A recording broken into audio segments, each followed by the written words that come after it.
The rain was pouring down today, and the garden was soaking it all in. We have freshly planted so many fruits, vegetables, and flowers. I was happy to see it all being bathed in the refreshing spring rain.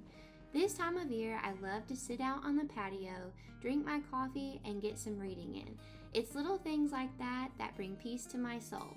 Homemaking today is going to involve creating some spring aroma candles to light on those rainy days or to fill the air on the days when you have just freshly cleaned your home. The cost of candles is so high, and a few years ago I discovered that making my own candles was so simple, affordable, and I really enjoyed the process. So now I save jars just for that specific purpose. You can use old pickle, jam, olive, or pepper jars, or you could even take a trip to the thrift store and find some more decorative containers for your candles. But I've always enjoyed clear glass jars. I'm melting some Gulf wax, which has many different purposes and is a great addition to any homemaker's closet. I add in some of my essential oils to create a nice and inviting scent.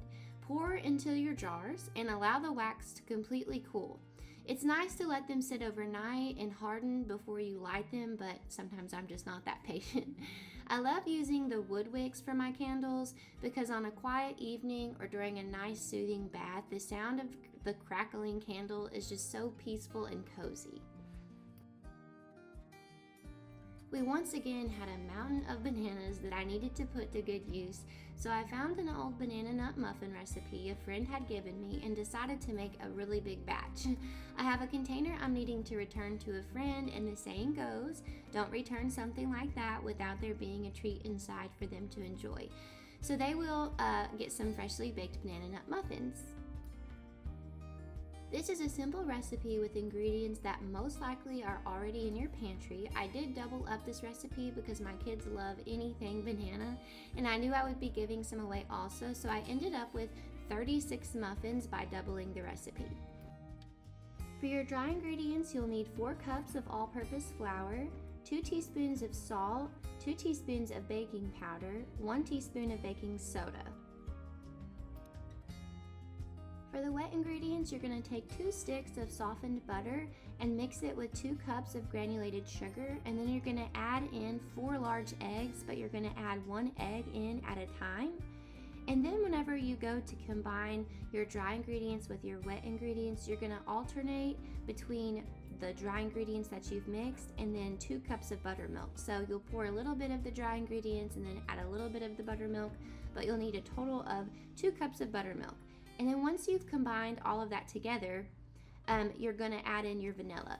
Also for your wet ingredients, you're obviously going to need 4 large ripe bananas. So you're going to mix your butter and your sugar and then add in your bananas, and then you're going to add in your dry ingredients and then add in buttermilk, dry ingredients, and then buttermilk, and also add in that vanilla extract. And then very last, you will fold in a cup of chopped nuts. So you can use pecans if you'd like, but I had walnuts on hand, so I just chopped some walnuts and folded those into my batter for the nuts.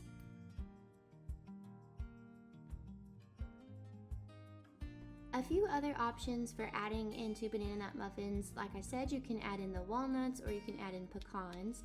You could also add in raisins or craisins or cranberries, or you could add in some chocolate chips. So I've done chocolate chip banana nut muffins.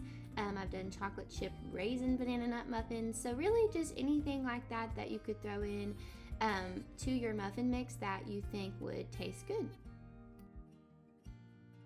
You're going to need to preheat your oven to 400 degrees, and for this particular recipe, I made 36 muffins. So I actually doubled the recipe, and it says that the regular recipe makes 12, but I doubled it and I got 36. So obviously you're going to end up with more than what the recipe calls for, but that was fine because I was going to be giving some away, and like I said, my kids love them. So you bake them for 15 minutes. I baked them for 15 minutes. I think that was just enough time. It says 15 to 18, but honestly they were perfectly moist, they weren't dry, and I inserted a toothpick and it came out clean, so they were done. What better way to enjoy your muffin than to sit out on the patio, set out some freshly cut peonies that are so fragrant, grab a cup of coffee, and listen to the birds singing. As much as I love to be outside this time of year, the spring cleaning list inside still needs to be tackled. So I got to work early on in the day so that I could spend some time outside later. I think as homemakers, we get into this mindset that we have to constantly go or continuously be being productive, but it is so important to us to take care of ourselves and to try to keep from burning out. I love taking care of my home and investing into my family, but I also enjoy my own downtime, reading, sitting in the sun, and getting out with friends.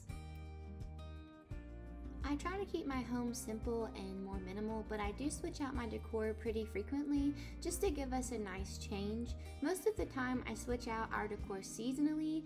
I really enjoy decorating and crafting, so this is more of a hobby for me than anything.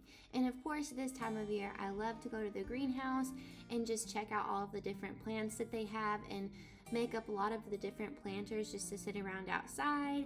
I'll kind of move my stuff around outside and just see how everything looks and where I want everything to go. It's just about enjoying the process of making your home the safe space and just a cozy place for your family to be and to enjoy being.